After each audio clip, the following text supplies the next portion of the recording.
Good afternoon, students. Today I am going to take class on topic feeding patterns for the sick neonates and infants. So let us start with the first point. Okay, introduction.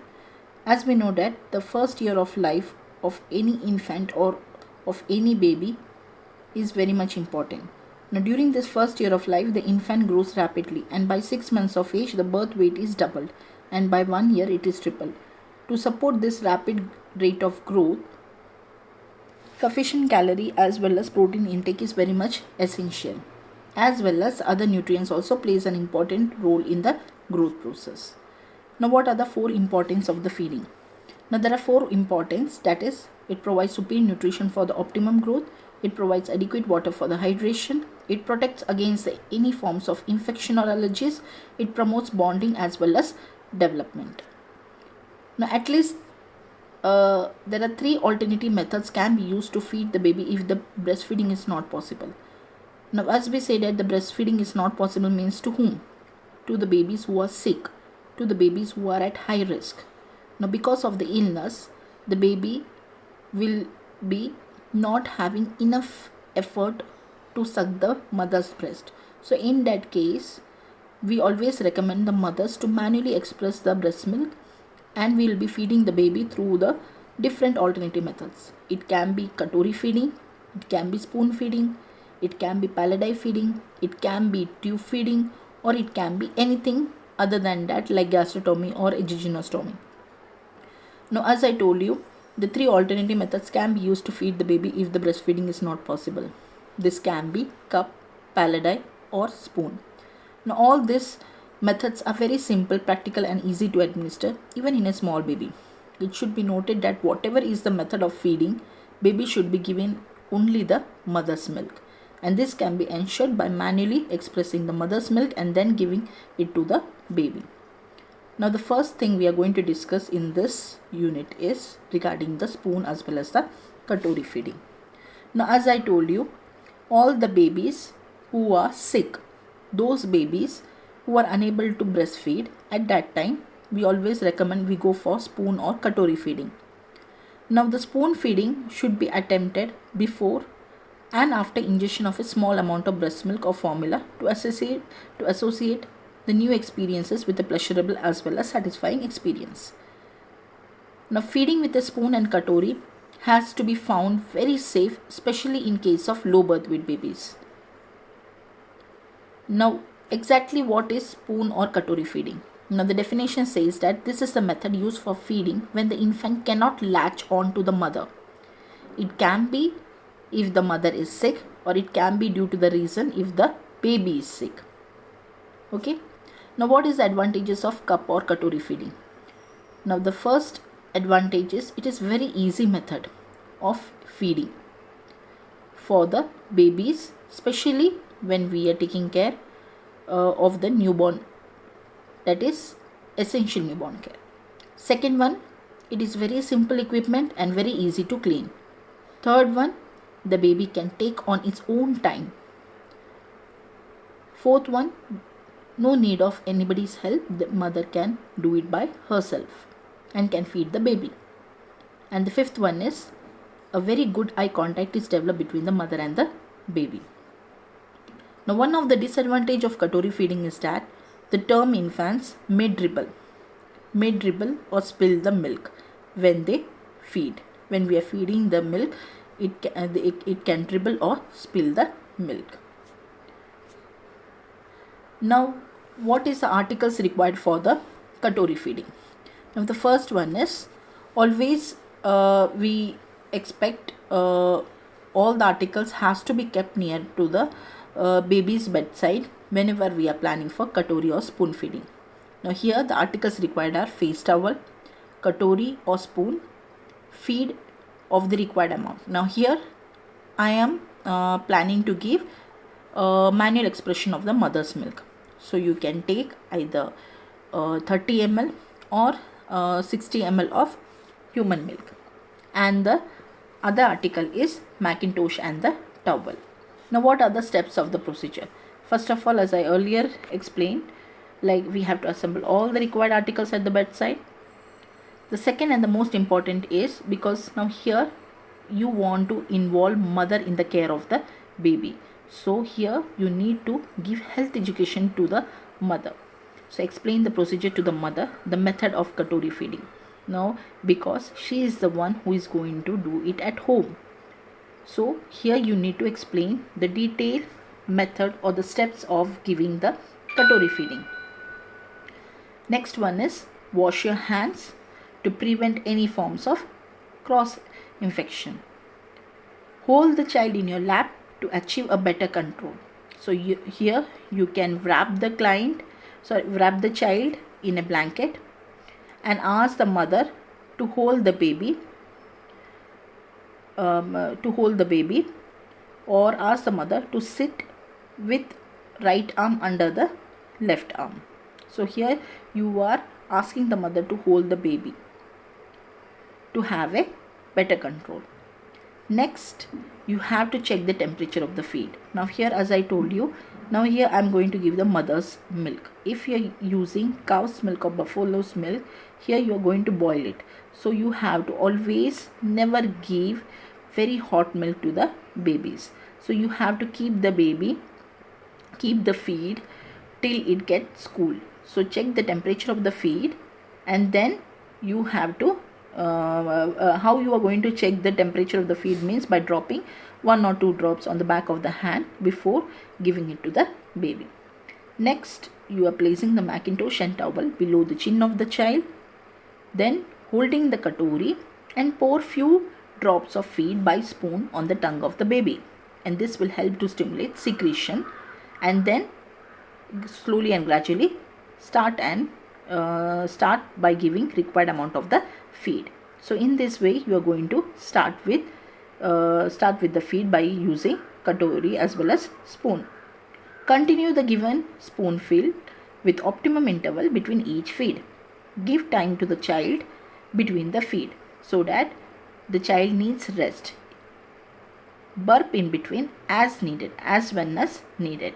So it is very much important to burp the baby after the feed. Clean the mouth after the feed finishes, and then recording the feedings with the time, the amount of the feed given with date and signature. And after this you have to clean, dry, replace them for reuse. So in this way you are going to give the katori feeding. Once more I will explain you. You have the articles required for the katori feeding is: first you have to keep the face towel, katori as well as a spoon, the required amount of the feed, Macintosh and towel.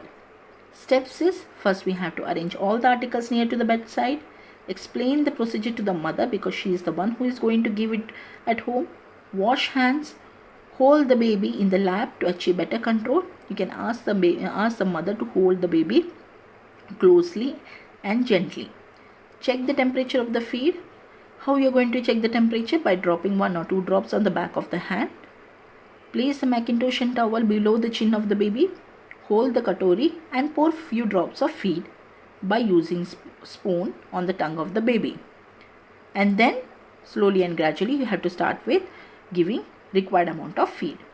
Continue giving spoon filled with optimum interval between each feed. Give time to the child in between the feed to rest if the child is crying. And after the feed you have to burp in between as when as needed. Clean the mouth after the feed finishes, recording the timings with the date and the amount of the feed. And then after care you have to clean, dry and replace the articles so that we can use it for the next use. Okay, so in this way you are going to give spoon or katori feeding.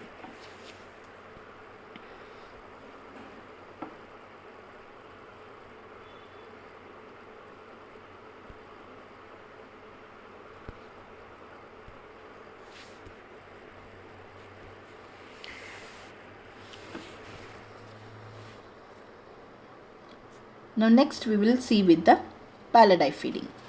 Now what is pallet eye feeding? As I told you, it is shown in the picture. Pallet eye. A pallet eye is a small bowl with a long pointed tip traditionally used for feeding low birth weight babies in some cultures. So all the babies whose weight is very less, 2.5 kg, those babies we are using a method of pallet feeding. Now the advantages of this feeding method is it is usually faster than the spoon or even cup feeding, and also that there is less chance of spillage. And the major disadvantages is that the caregiver has to be very careful to avoid pouring large amount of milk into the infant's mouth, otherwise there is a chance of aspiration. Okay. Now the steps of the pallet feeding are given below. The infant should be awake and held in a semi-upright position, or you can hold the baby in a sitting position on the caregiver's lap. Put a small cloth on his or her front below the chin, so that if anything milk is spilled, it will be absorbed. Put a measured amount of milk in the pallet. Hold the pallet so that the pointed tips rest lightly on the infant's lower lip. Tilt the pallet to pour a small amount of milk into the infant's mouth and feed the infant slowly and gradually. So in this way you are going to feed the baby by using the pallet feeding. Make sure that the infant has swallowed the milk already taken before giving anyone. When the infant had enough, he or she will close his or her mouth and will not take any more. Do not or never force feed the infant. So this is the method of using pallet feeding. The next one is spoon feeding. Now feeding by spoon is appropriate for an infant who is stable and is able to coordinate sucking, breathing and swallowing. Now the advantage of this feeding method is that a measured quantity of milk can be given to the infant. So in this way you can use the method of feeding the baby by using the spoon. Okay. Now the next method, as I told you, so many alternative methods. Now we have discussed about the simple and the practical and the easy method, that is either cup or katori feeding, spoon feeding or pallet feeding. Now the other advanced method of feeding the baby is through tube feeding, or we call it as rice tube feeding to the sick neonates and infants. Now when the baby is immature or very sick, so very sick means there is no proper coordinated sucking, swallowing reflexes. So in that case you can use tube feeding as an alternative method for feeding the baby. Now here the tube can be passed into the stomach, duodenum or jejunum, and the feedings can be given for continuous infusion. So this is also an alternative method of feeding in which the children are fed by a way of tube inserted either orally or nasally into the stomach. Now what is the indications for tube feeding? Why we want to go for tube feeding? Now there are different purposes. Okay, it can be because of the diagnostic purpose, it can be because of the therapeutic purpose. Now what are the diagnostic purpose? If the child is having any chance of aspiration of the gastric fluid content, in that cases we always recommend tube feeding. If the child is having any gastric decompression, we always recommend for it. Relief of symptoms, especially the small bowel obstruction. If the baby has gone with any of the surgeries, we always recommend for the tube feeding. So these all are the indications. Now what are the articles we need to arrange? First we need to insert the nasogastric tube. So what are the articles required for insertion of the nasogastric tube?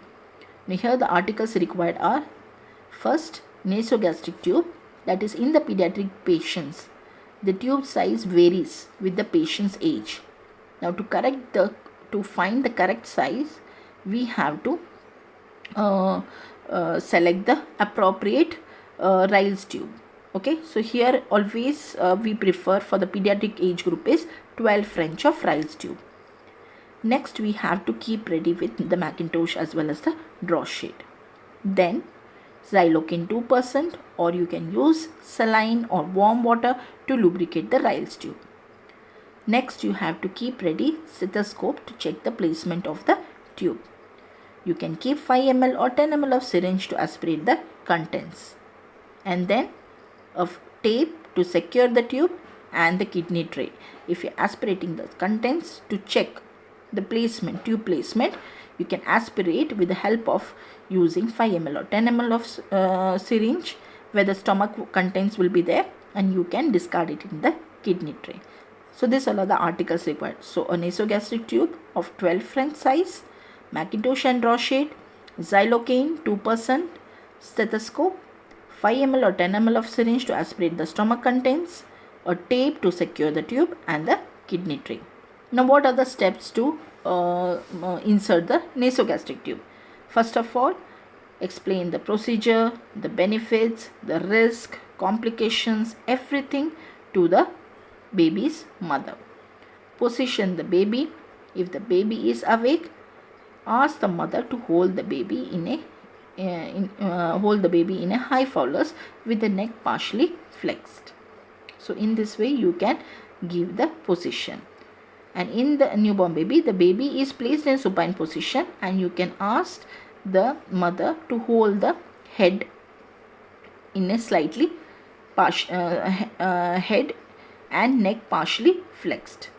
Place a Mackintosh and towel on the baby's chest, so that if anything like when the tube is inserted, we have to confirm the placement of the tube.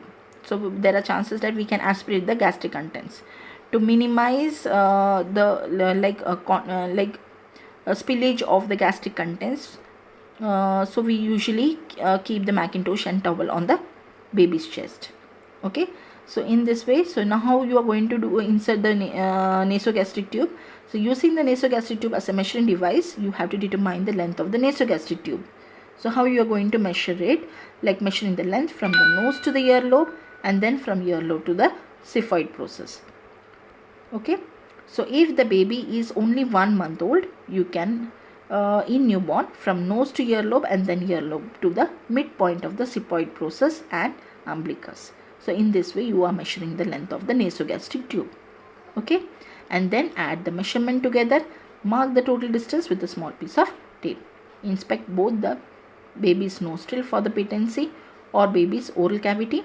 Lubricate the first 6 inches of the nasogastric tube with the help of xylocaine 2%, and then pass the nasogastric tube through the nostril to the nasopharynx, or you can use through the oropharynx route. Gently insert the nasogastric or orogastric tube. Okay, and then no force should be used. If the tube is stuck and resistance is encountered, then it should be slightly withdrawn and then again reinsert. Okay, so you can verify the the RICE tube or the tube in nasogastric tube placement by different methods. Either you can go for chest x-ray, or you can use by method of aspirating the gastric contents with the help of 5 ml or 10 ml of syringe, or you can listen the epigastrium with a stethoscope, like when you are giving around 20 cc amount of air bolus. Then as soon as the air is entered, sound is produced, a whooshing sound is produced, and you can hear it with the help of a stethoscope. Or the other method is you can place the open end of the nasogastric tube in a cup of water. If persistent bubbling is present, then which means that the nasogastric tube has passed through the larynx. Okay, so in this way you can confirm the placement of the nasogastric tube, and once confirmed, secure the nasogastric tube by placing one end of the tape on from the bridge to the tip of the nose, and the other end wrap around the tube itself. So in this way you can insert the nasogastric tube. Now how to administer the nasogastric feed? First of all, we have to collect all the articles near to the baby's bedside. Confirm how much amount of feed has to be given to the baby. Okay, and whenever you are taking the feed, it should not be very hot. Raise the head end of the bed, wash hands, explain the procedure to the mother. Teach her also about how to feed the baby. Okay, so explain the procedure to the parents. Check the bowel sound, confirm the placement of the tube in the stomach, spread draw sheet on the chest of the baby, wear a clean gloves, attach the syringe to the nasogastric tube to the client and flush it with 10 ml of water. So pour measure amount of feed into the nasogastric tube and let it flow by the gravity. Observe the baby's activity, whether the baby is comfortable.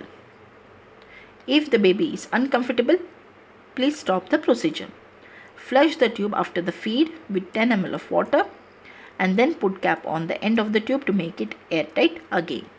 Then all the feed which you have given has to be charted with the type, amount, quantity of the feed given, as well as with date and signature, date, time and signature. And then you have to replace all the articles. And before leaving, ensure that the baby is in a comfortable position. And then you have to replace all the articles and clean it, wash it and dry it. Okay, so in this way you can give the feed by the method of tube feeding or rice tube feeding. So understood about this? Now next we are going to discuss about the gastrostomy or jejunostomy. Now as I already told that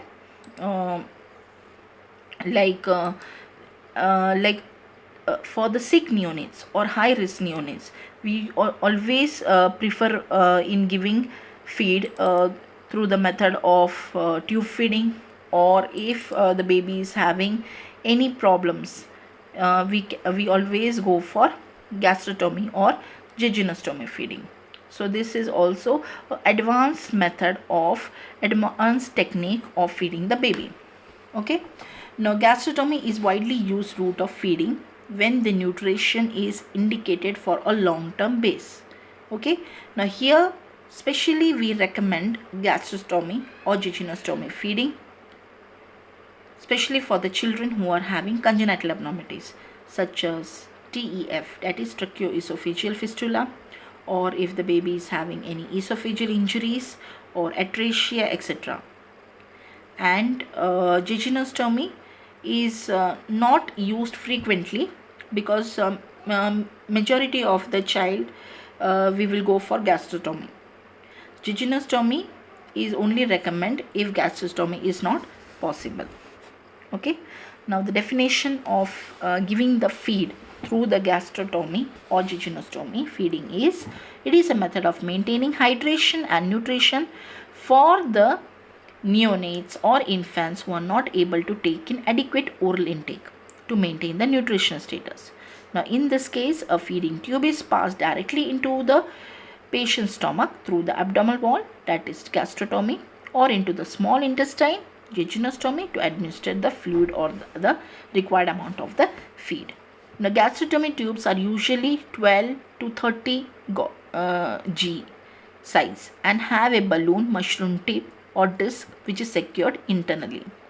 And externally the tube has a disc or bumper at the skin level, and the distal end is connected to the feeding tube or syringe. Okay, so in this way, through this port we can give medicines or feeds or anything. Jejunostomy tubes are placed through the abdominal wall into the jejunum, either directly or through the stomach, that is gastrojejunostomy, and they are used especially for the babies who are having a high risk of aspiration. And jejunostomy tubes are usually 8 to 24 G in size. Okay, now the indication for gastrostomy or jejunostomy is the children in whom the passage of the tube through the mouth, pharynx, esophagus and cardiac sphincter is very contraindicated, or it is very impossible. If the child is having impaired swallowing because of the neurological conditions or because of any obstructions, or the child has undergone any surgeries, in that case also we go for this feeding. Or in case of surgery of upper GIT, also we recommend gastrostomy or jejunostomy feeding.